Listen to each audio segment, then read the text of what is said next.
In a supposed act of courage, a Texas high school valedictorian chucked aside her normal speech to do a defense of abortion and an attack on the Texas heartbeat law. Listen. Recently, the heartbeat bill was passed in Texas. Starting in September, there will be a ban on abortions after 6 weeks of pregnancy, regardless of whether the pregnancy was a result of rape or incest. 6 weeks. That's all women get. I am terrified that if I am raped, then my hopes and aspirations and dreams and efforts for my future will no longer matter. I hope that you can feel how gut-wrenching that is.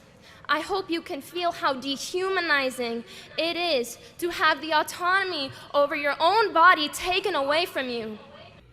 Now, I'm not normally disposed to take on a high school student, but I want to point out, first of all, that there is very little courage involved in doing this. This young woman probably realized that she would, if she did it, make the national news, and she has, and she's trending over social media.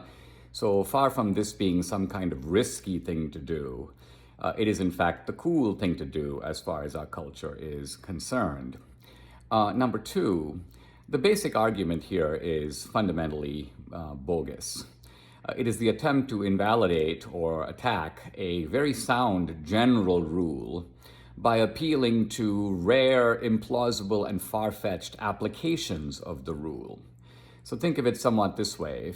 Think of a general rule that says, for example, that it should be forbidden for people to kill their neighbors. Very sound rule, makes perfect sense. But I could say, wait a minute, that's a very unfair rule because, what if my neighbor falls out of the fourth story of a building and is plummeting and is about to land on my head? Am I not in that circumstance justified in pulling out a pitchfork and stabbing my neighbor to protect and save my own life? Well, yeah, I guess, but what is the likelihood of that happening?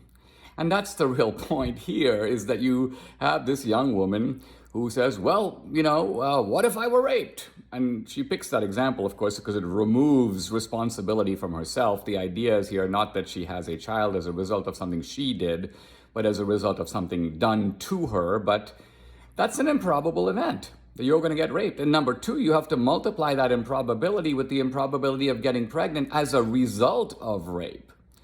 So you have here a fundamentally erroneous, and I would say even deceitful form of argument.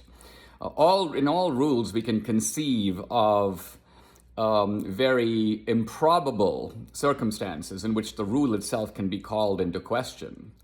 But none of that is to make a valid case against the soundness of the rule itself.